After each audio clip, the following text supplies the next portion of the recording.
The girl just wanted to take shelter under the bridge from the rain. She was assaulted by a man who urinated all over her. Furious, she kicked him, but the man not only refused to apologize, he demanded that she help him with his pants. Left with no choice, the girl pulled out a knife and stabbed him directly in the neck. As the blood spurted out, she felt a rush of freedom in her heart. One knife after another, Anna finally awakened to the thrill of killing. Although Anna never wanted to become a murderer, she couldn't help but feel that people around her always ignored her. It was like at work, where as an administrative assistant, her boss treated her like a servant. He would throw his coat at her without saying a word. You might think it's nothing, just part of the job, but even simple things like fetching coffee from the water cooler to the office felt like an ordeal because her coworkers wouldn't even acknowledge her, causing her to spill half of it. When the workday ended, Anna would still be printing documents, yet her colleagues would turn off the lights and close the doors, completely disregarding her. Despite all this mistreatment, Anna still tried to smile at life because she had a father who loved her. Though he was suffering from illness, he could see Anna's struggles and advised her not to always compromise, to show a fiercer side to those around her. Anna just smiled and didn't respond, though deep down, she was used to it. That was until one day, when her father collapsed, and she rushed to call a doctor. Unfortunately, the nurse argued with another family member and ignored her, and by the time Anna returned to the room, her father's heart had stopped. As she helplessly watched this, she recalled his last words. She needed to become more ruthless and make those who ignored her pay the price. But at that moment, sadness overshadowed her anger. She hated the person she had become, yet couldn't summon the courage to change. She cried in her father's truck, thinking of the lessons he had given her, yet questioning if such a life could really make anyone smile. It was then that Anna decided to make a change. She stood in front of the mirror and tried to mimic her father's fierce expression. Wow. It wasn't perfect, but it was a start. Anna then decided to change her job and become a reporter. She walked into her boss's office to express her intentions, but he dismissed her with a half-hearted excuse, saying that all reporter positions were filled. Anna returned to her desk, knowing full well she had been ignored again. To cope, she imagined stabbing her boss with a letter opener, stabbing at the imaginary target with all her frustration. Just then, a new applicant arrived at the company, and before Anna could prepare coffee, the boss was introducing the young man as the new reporter for the position Anna wanted. Although she had anticipated this, she still couldn't believe the audacity of her boss, who hired a man with no experience just because he was male. Anna grabbed her bag and walked out, thinking it was a worthless company, but as she stepped outside, seeing the smug look on the new hire's face, a fire ignited inside her. She followed him, planning to eliminate him and take his spot. However, in her nervousness, she accidentally cut herself while retrieving a knife. Jesus fuck! Sorry. What are you? I was just... Shut myself. There's, Her heart raced, but she quickly covered it up by saying she needed to fill out forms for new hires, and after exchanging contact information with him, the awkwardness was palpable. As they said goodbye, neither of them moved. Anna didn't want to explain why there was a knife at her feet, but fortunately, the man broke the silence and walked away. With the tension easing, Anna reverted to her timid self. Killing wasn't something that came from impulse. It needed a catalyst. At her father's funeral, Anna met her last remaining family member, her sister Emily. However, after years of being apart, Emily had forgotten her name, and the two had little in common. Just as the funeral ended, Anna saw someone she least expected, her former classmates from high school, the group that had tormented her. They had isolated her, turning her into a social pariah. Anna had always been shy, fidgeting with her hair when nervous, and at a school dance, their bullying had reduced her to invisible. Wanting to avoid them, Anna turned to look at her father's grave, but instead, she saw her father's belongings being tossed into the trash. Just as her anger reached its peak, her sister Emily came over to bid farewell, explaining she had already made arrangements to sell the house and car their father had left behind. Anna instinctively wanted to protest, but Emily ignored her once again, just like everyone else had. Emily once again ignored Anna as if it were second nature. She simply told her to move out as soon as possible, but what truly shattered Anna was what she discovered on her way home. The person set to buy the house was none other than Julie, the leader of the group that had tormented her in school. Overwhelmed by emotion, she suddenly yanked at her scalp so hard that a patch of hair tore away, pain sharp and immediate. Before she could even cry out, the sudden barking of a dog jolted her. Anna looked down in horror. Somehow, she had let go of the leash, and her father's beloved dog had wandered into the street, struck down by a passing car. Grief twisted into rage. Anna's gaze lifted back to the advertisement, her eyes now cold and unyielding. She tracked Julie down to a dance club. For the first time in her life, Anna found the courage to speak her mind. She demanded that Julie stay out of her life. She would not be selling the house. But Julie simply sneered. The rest of her old tormentors erupted into cruel laughter, and in that moment, Anna was dragged back to the nightmare of her school days, the night of the dance when, in front of the entire crowd, they had yanked off her wig and humiliated her. Anna left the club, stepping into the cold rain. Tears blended with the downpour as she wandered the streets, seeking shelter under the bridge. She found herself face to face with a drunken man. Anna killed him. As she pushed his lifeless body into the river, she felt something within her finally break free. For the first time in her life, she was truly seen. She was no longer someone who could be ignored, discarded, or stepped over. She was no longer a pawn in someone else's game. She was a bullet, and her hunt was just beginning. A few nights later, Anna secretly followed the man who had been arguing with the nurse the night her father died. Pretending that her dog had gone missing, she approached him for help. As the man bent down to look around, the girl pulled out a knife and stabbed him viciously.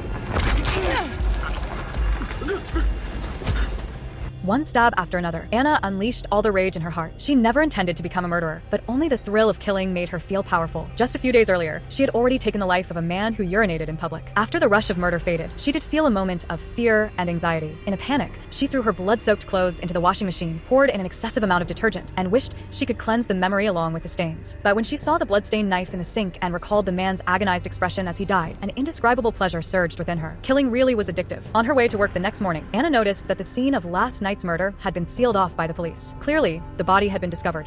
Her heart pounded, but she forced herself to remain calm. As long as she stayed invisible, as she always had, no one would ever suspect her. But what Anna failed to realize was that she was no longer the same person she used to be. During the morning meeting, the editor-in-chief asked for suggestions on the day's headline news. For the first time, the usually silent receptionist felt the urge to speak up about the crime she had witnessed firsthand. But before she could say a word, a tardy colleague beat her to it. Once again, Anna faded into the background, relegated to pouring tea for others. She felt indignant. The idea had come to her first. So, when the time came for the newsroom to discuss the details further, she gathered her courage and voiced her opinions. As someone who had personally experienced the case, she was able to provide details that the police had withheld from the public. What could be a better headline than a serial killer terrorizing a small town? Eager to prove herself, Anna volunteered to interview the victim's family. Impressed by her newfound confidence, the editor assigned a newcomer, Sean, to accompany her. But Anna had another goal in mind. She wanted to use the media to manipulate public opinion and steer the police investigation in a different direction. At the same time, she hoped to learn more about the victim's past to alleviate her lingering guilt. Upon arriving at the victim's home, his mother spoke highly of her son. Anna felt a twinge of disappointment. Seizing the opportunity to visit the bathroom, she sneaked into his room to search for clues. In the trash bin, she found a notice of termination. He had been fired due to repeated incidents of drunken misconduct. Clearly, he wasn't the saint his mother claimed him to be. Their next stop was the neighbors, who only confirmed her suspicions. The man had frequently quarreled with them after drinking. He was nothing more than a troublesome drunkard. Anna had already crafted the perfect story. She would frame his death as a consequence of his own actions, shifting the blame away from herself. With so many potential suspects, the police would have their hands full. Noticing Sean's hesitation, Anna played the role of an understanding colleague. She suggested presenting two versions of the victim's character, one as the loving son his mother described, and the other as the neighborhood menace. The editor would decide which angle to publish. The result was predictable. What sold better than the story of a wicked man meeting his end? Anna's outstanding performance that day did not go unnoticed. For the first time ever, the editor invited her to the company's social gathering. Previously, Anna had been ignored, even locked out of the office when she tried to stay late. But now, she felt the thrill of being noticed. To celebrate her transformation, she even took the stage and sang a song.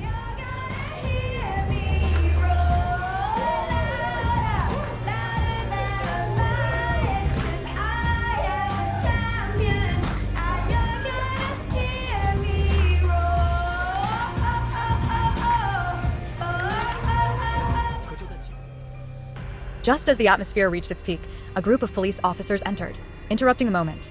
They had come to investigate the murder from the previous night. Feeling nervous, Anna slipped away to the bar, hoping a drink would calm her nerves. But there, sitting just a few seats away, was the very man responsible for her father's death. He hadn't changed at all. Hey, chap, talking to you. Hey, come on. Sorry, my dad. Chap, come on. Not thirsty anymore. Could it be that the nurse was also called away by this joke at that time? A bold thought suddenly emerged in Anna's mind. What would it feel like to commit a murder right under the police's nose? Just thinking about it sent a thrill through her, making her heart pound violently with excitement. But as she followed the man out of the bar, be careful getting home, eh? Just until we nail this guy. Of course. I hope you get him. Yeah. Anna blended into the night. It was as if she was born to be an assassin, instinctively knowing how to use her apparent weakness to deceive her powerful prey, luring them into a false sense of security before delivering a fatal strike. This was her second time committing murder, and she was already experienced. Tossing the body into the river would destroy most of the evidence. After carefully cleaning up the scene, she hummed a tune as she made her way home, until she saw that woman again. The sight of her stirred a deep loathing within Anna. She still remembered that night at the dance. The woman had ripped off her wig, humiliating her in front of their classmates and forcing her to live on the edge of despair ever since. But now, Anna was stronger. It was time to finally face her greatest tormentor. Anna had reached her breaking point. She was ready to kill. She went to the supermarket to buy cleaning agents for bloodstains. But as she prepared for revenge, the cashier, lost in her music, ignored Anna's request for a bag. Annoyed, she reached for one herself, only to overhear the cashier gossiping with a friend, mocking Anna as if she were a suspicious shoplifter. Anna wasn't the weak girl she used to be. She believed in settling scores immediately. If the cashier loved her phone so much, maybe she'd enjoy testing its waterproof capabilities. With her first act of vengeance complete, Anna made a stop at her late father's auto repair shop, gathering waterproof sheets to use as body bags. As she was about to leave, she ran into Sam, the mechanic who had been eager to buy the shop since her father's passing. Anna had a soft spot for him, so when he asked her to dinner, she agreed.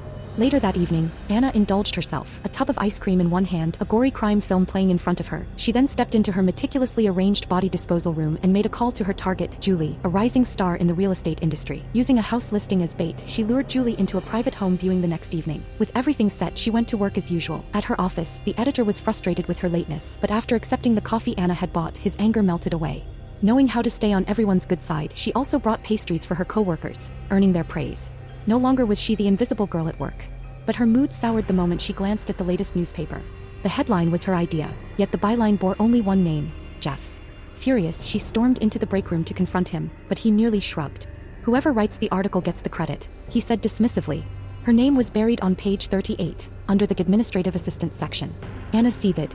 She had bought that coffee for nothing. Determined to get even, she waited until Jeff left for the restroom, then slipped a strong laxative into his cup. The bitter taste would be masked by the coffee's natural bitterness. Just as she finished, a voice startled her. It was Sean, a reporter who had accompanied her on a recent assignment. He smirked, teasing her. "Poisoning the pastries, are we? Should I take a bite first before I trust you?" The playful moment was interrupted when Jeff returned. But there was only one pastry left in the break room, one that Sean was already eating. Meanwhile, a smear of jam had ended up near Anna's lips. The scene looked suspiciously intimate. As the air thickened with unspoken tension, an irate woman stormed into the office. She was the mother of the young man from yesterday's headline. When Anna had interviewed her, she had promised to write a piece highlighting his good deeds, but the final article had painted him as a criminal. Surprisingly, Jeff took responsibility. He admitted to writing the story and invited the woman to take her anger out on him. For a moment, Anna felt a twinge of regret for spiking his coffee, but what was done was done. Once the woman left, Jeff was confined to the restroom, suffering the consequences of his betrayal. Watching him struggle, Anna smirked in satisfaction. That's what he got for stealing her work. That night, she carefully applied her makeup. It was her first date with Sam, and she wanted to look perfect. But her efforts ended in disaster, prompting laughter from Sean. Amused, he invited her out for drinks, but Anna had no interest in a charming young flirt. She dismissed him with a casual, maybe another time, and rushed off to her dinner date. At the restaurant, she waited for 2 hours. Even the servers subtly hinted that she had been stood up. Just as she was about to leave, Sam finally arrived. When he reached out for a handshake, she leaned in for a hug, resulting in an awkward mix-up. Throughout the meal, all he talked about was money. Yet Anna found herself liking him anyway. After dinner, she boldly expressed her feelings. Sam didn't reject her. Anna was caught up in a whirlwind of emotions.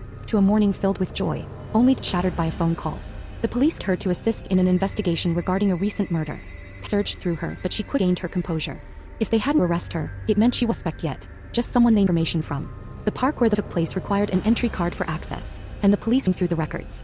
Anna told the truth, or at least part of it. She had just buried her father. Then later that evening, her dog was tragically hit by a car. Feeling lost, she had gone for a walk in the park to clear her mind. The officers, seeing her grief, didn't press for. Before she'd leave, another came into the station. Another body had been killed in the same brutal manner. Realizing she needed to go, Anna decided to cancel her plans with Julie. The woman had been trying to buy both her house and her father's auto shop. But before she could say a word, Julie beat her to it, saying she had plans for the night. Another instance of being dismissed, Anna didn't mind. She was in too good a mood, still riding the high of her recent romance. That was until she texted Sam, only to receive a delayed response. He was busy at the shop with a client. Something inside her stirred uneasily, and instead of waiting, she drove over to the shop. Julie was Sam's client. Betrayal coursed through her veins as she realized Julie wasn't just interested in her property. She was encroaching on every part of her life. But Anna didn't act out immediately. Instead, she played it cool, feigning indifference while subtly swiping Julie's phone. Then, as Julie stepped outside, Anna took a screwdriver and punctured her tires, ensuring she wouldn't be able to leave so easily. I was awaiting. Once Sam left, Julie realized her phone was missing. Assuming she had left it inside the shop, she turned to Anna for help. Playing the perfect host, Anna offered her a ride and suggested that, since they were heading in the same direction, Julie could take a quick look at the house she was so interested in. With no other choice, Julie agreed. Anna drove them back to her home, leading her guests deeper inside under the pretense of a house tour. Step by step, she guided Julie toward the basement, her tensions masked behind a pleasant smile. Once the door shut behind them, Anna finally let slip. She had underestimated her opponent. Julie was strong, stronger than she had anticipated. With one forceful push, Anna stumbling backward. I killed those men. Yet, Anna's only weapon, a knife, under a freezer, leaving her defenseless. Julie took advantage of the moment and fought back. It seemed like the tide had turned Anna, and fate intervened. In her desperate struggle, Julie's foot slipped on a cleaning solution spilled on the floor. Seizing the opportunity, Anna grabbed a frozen slab of meat from a nearby shelf and brought it down on Julie with all.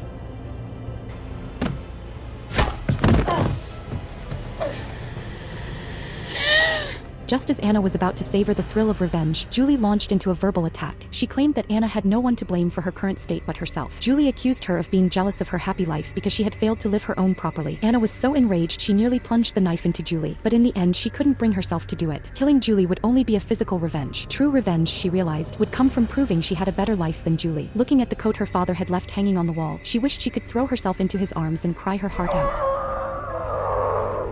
Finally, Anna made up her mind. She would exact revenge both mentally and physically. If Julie were to remain missing for a few days, she had to make sure there was no surveillance footage. Anna boldly asserted her dominance to Sam, the shop owner, before discreetly removing the USB drive that stored the security footage. Next, she had to upgrade her career. A receptionist's job was nothing compared to Julie's prestigious position as a top talent agent. With a confident stride, Anna walked into the editor-in-chief's office and bluntly demanded an intern journalist position. The editor was stunned. Anna immediately dangled an irresistible bait: exclusive news on a serial killer. Since Julie was bound to die sooner or later, Anna might as well use her disappearance to fabricate a third victim. The editor, eager for a story that would boost sales, agreed without hesitation. To avoid suspicion from the police, Anna needed witnesses who could report Julie's disappearance. The perfect candidates? Julie's 3 closest friends, the remaining members of their high school bully clique. Anna texted them, pretending Julie had asked her to check out a house with her. This led them to discover Julie was missing. Then, posing as a reporter, Anna arranged a meeting with them. She subtly guided their conversation toward the recent serial killings, leading them to suspect that Julie had become the third victim. With her plan unfolding perfectly, to ensure credibility, she also visited Julie's husband. She also wanted to see if Julie's life was truly as perfect as it seemed. To her disappointment, Julie and her husband appeared deeply in love, their home the picture of a happy marriage. Anna was furious. If it weren't for her traumatic high school experiences, she might have had a life like this too. While Julie's husband stepped away to take a call, Anna decided to take a little compensation for herself. She swiped a bottle of red wine, and even poured her tea into the cracks of the couch. If that seemed petty, it was nothing compared to the torment Julie had put her through. Back home, Anna finished writing her article, officially submitting the news of Julie's possible demise. Seeing her byline in print, she and her co-worker Sean celebrated with joy. However, things got awkward. Sean wanted to hug her. Anna wanted a high five. The situation between them was complicated. Anna liked Sam, but Sean liked her. A classic love triangle. Thankfully, an incoming phone call interrupted the awkwardness. But as soon as Anna answered, her expression darkened. Her sister, Emily, was still adamant about selling their house. She had even sent a property assessor to measure the place. Anna panicked. Julie was still tied up in the basement. Rushing home, she arrived just in time to stop the assessor from entering. But Julie had already heard the commotion outside. As soon as Anna stepped inside, she was greeted by Julie's desperate screams. Anna remained unfazed. She carefully applied her makeup. Then, with a glass of red wine in hand, she stood before Julie, ready to flaunt her success. In just one day, she had landed a journalist position. She now had 2 potential lovers. Julie, of course, had nothing but insults for her. But Anna didn't care. There was no need to argue with someone who was about to die. Sean, her doting admirer, was waiting for her at a restaurant. This was supposed to be their romantic dinner together. And yet, Sam suddenly showed up out of nowhere. Oi.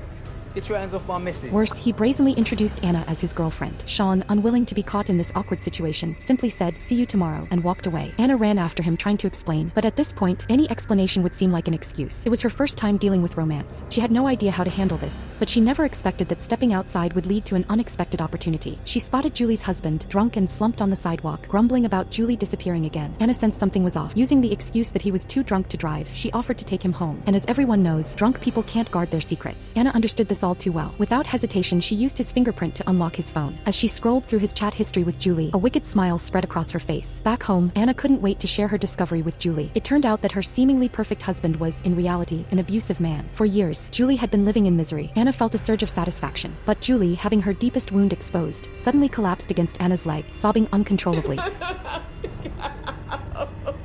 Anna froze, unsure of what to do. Should she kill her or not? But no matter what she decided, her news article had already been published. What she didn't anticipate, however, was that her bold actions had caught the attention of Detective Black. In truth, Black and Anna were quite similar. Both were the type of people society often overlooked. Like how Black wanted to take a shower, but her landlord kept shutting off the hot water, ignoring her complaints. Even after becoming a police officer, she remained the target of her colleagues' pranks. But unlike Anna, Black chose to channel her resentment into hunting criminals. And now, she was determined to track down the serial killer. She scoured surveillance footage tirelessly. She recalled Anna's previous statement at the station, claiming she had spent the night with friends at the dance hall. But the footage showed a different story. There was clear conflict between Anna and her so-called friends. Adding to the suspicion, the journalist who wrote the article about Julie's disappearance was none other than Anna herself. Black felt certain she had uncovered the truth behind the case. The Midnight Butcher, once a ruthless killer, now found herself stuck with an unexpected job. People always said that killing was difficult, but she found kidnapping even harder. Not only did she have to serve her hostage tea and water, but she also had to constantly guard against escape attempts. All it took was stepping out for a food delivery, and Julie had already snatched a pair of scissors. Taking advantage of Anna's distraction, she struck. Anna was instantly furious. She had provided Julie with food and care, so why was she always trying to escape? Fuming, she bandaged her wound before picking up a broom and swinging it down with force.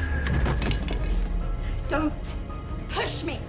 But then as Anna caught sight of the red stain on Julie's pants, her anger softened. As a fellow woman, she suddenly understood Julie's irritability and distress. After days in captivity, Julie was finally allowed to take a bath. She revealed the scar on her neck, an injury from when her husband, Marcus, had shoved her into a glass door during one of their fights. In a twisted way, the violence she had once inflicted on Anna had now come back to her through Marcus. For the first time, the two women sat down and had an honest conversation. Julie admitted that back in school she had bullied Anna out of jealousy. Anna had a loving father, whereas Julie had nothing. Bullying was the only way she could feel a fleeting sense of happiness. Regret filled Julie's voice as she apologized for her past mistakes. A strange bond began to form between them, perhaps even a case of Stockholm Syndrome, as they started sympathizing with each other. Yet Anna couldn't take the risk of letting Julie go. If she called the police, everything Anna had built would come crashing down. Just then Anna's phone rang. The police had been questioning Sam about Julie's disappearance. Anna panicked for a moment, but she had nothing to fear. The officer handling the case, a black woman, was just as invisible in society as Anna was. When she reported to her superiors suggesting that Anna might be a serial killer, they dismissed her concerns outright, telling her not to jump to conclusions without evidence. But she was used to being overlooked, secretly launching her own investigation into Anna. The surveillance footage from the day of Julie's disappearance had long since been taken by Anna. However, this only strengthened her resolve. She was certain she was on the right track. Meanwhile, unaware of the looming danger, Anna returned to the newsroom, hoping to stay updated on the case. But success always came at a price. With her rising status, older employees like Jeff were growing resentful. Jeff, who had been digging for dirt, smirked as he hinted that he had gotten intel from Julie's husband. "You know exactly what you've done," he said cryptically. Tension continued to mount as the town held a gathering to discuss Julie's disappearance. As the first journalist to break the news, Anna had no choice but to attend. But in the crowd, she spotted Jeff and Marcus speaking in hushed tones. She wanted to escape, but Marcus wasn't about to let that happen. The man, infamous for his violent tendencies, stormed over and grabbed her. "How dare you invade my home?" he roared. Marcus had already told Jeff everything. They would make sure Anna was utterly ruined. Luckily, Sean arrived in time to de-escalate the situation. But Anna, frazzled and overwhelmed, lashed out at him in frustration. "Why are you always there?" she snapped. Sean looked at her, hurt. "I just wanted to help." That night, Anna secretly followed Marcus. It wasn't just her hatred for abusers that drove her. It was also survival. If she wanted to protect her career and her life, Marcus had to go. It would be easy. Just like before, all she had to do was stab him in the neck. Even the strongest man would collapse instantly. She raised the knife, ready to strike. But before she could, a familiar voice echoed behind her. The moment froze in time. Jeff, standing in the shadows, quickly realized the truth.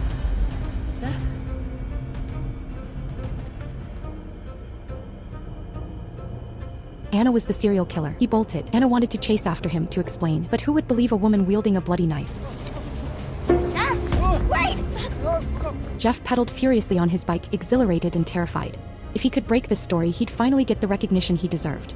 But no matter how urgent the news, one should always look both ways before crossing the street. The sound of screeching tires was the last thing he heard. Jeff's body lay motionless, crushed beyond recognition. Anna, standing at a distance, was shaken but relieved. She made her way to the riverbank, wiping every trace of her fingerprints from the knife. It was her father's old blade, a relic of the past. But to move forward, one had to let go of the past. Just as she was about to toss it into the water, her phone buzzed. It was Marcus. A threatening message lit up her screen. "I'm coming to your house tonight." Anna let out a frustrated sigh. This was getting exhausting. Anna had come up with a clever plan to clear herself of suspicion. She considered using Julie's history of domestic abuse to frame Marcus as the serial killer. But before executing her idea, she wanted to test Julie's reaction. That evening, Anna prepared for a date with Sam, though her makeup skills left much to be desired. Julie offered to help, carefully selecting the best look for her. However, as Julie was about to apply Anna's eyeliner, she suddenly froze. With just a bit of pressure, she could eliminate Anna and escape. But she hesitated. Was returning to a life of daily abuse truly the freedom she longed for? In the end, she couldn't bring herself to do it, unknowingly passing Anna's test. Julie had once confided in Anna about wanting to escape her abusive husband. Now Anna decided to help. The two drove to a secluded villa, Julie and Marcus's former marital home. Anna, using Julie's phone, lured Marcus to the house. The plan was simple. Julie would pretend to be tied up, provoking Marcus to come upstairs, where she could grab a hidden dagger and free herself. Though risky, Anna had correctly gambled that Julie was desperate enough to go through with it. However, when Marcus arrived, he immediately blamed Julie for his violent tendencies, accusing her of seducing other men. Instead of concern, he unleashed another brutal attack.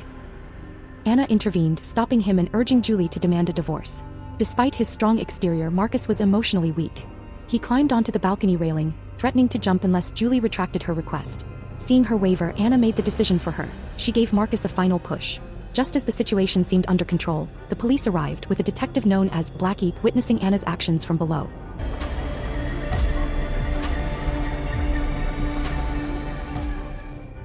Anna found herself in a difficult situation when she was taken to the police station. There she finally faced off against Black Girl in a direct confrontation. People I'd love to kill. People I'd love to kill. This bitch. Meanwhile, a serial killer was on the loose, using a carpenter's knife as their weapon of choice. Testimonies from a group of 4 people indicated that Anna and Julie didn't have a good relationship. Now, Julie, who had become a real estate agent, was trying to take away the house their father had left to Anna. This provided a clear motive for a crime. Confronted with these accusations, Anna became anxious and started pulling at her hair. However, without concrete evidence, all accusations remained mere speculation. Even the higher-ups couldn't watch the interrogation any longer, and they quickly called Black Girl out of the room. The optics of the situation were crucial. After all, Anna was a journalist. If she decided to write a scathing article about the police, the department's reputation would be at risk. As a result, Black Girl was suspended, and both Anna and Julie were released without charges.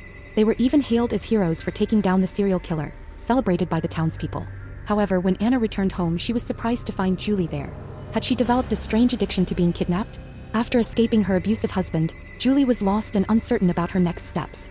Anna took her to the dining hall, expressing how precious their newfound freedom was. But even as they celebrated, Black Girl couldn't let it go. She secretly broke into Anna's house, determined to find evidence of her crimes and prove that she had been right all along. Though Anna had destroyed most of the incriminating evidence, she had overlooked one crucial detail: a surveillance recording from an auto repair shop that captured her slashing a tire and taking Julie away. The next day, after a night of revelry, Anna found herself on a rooftop with Julie.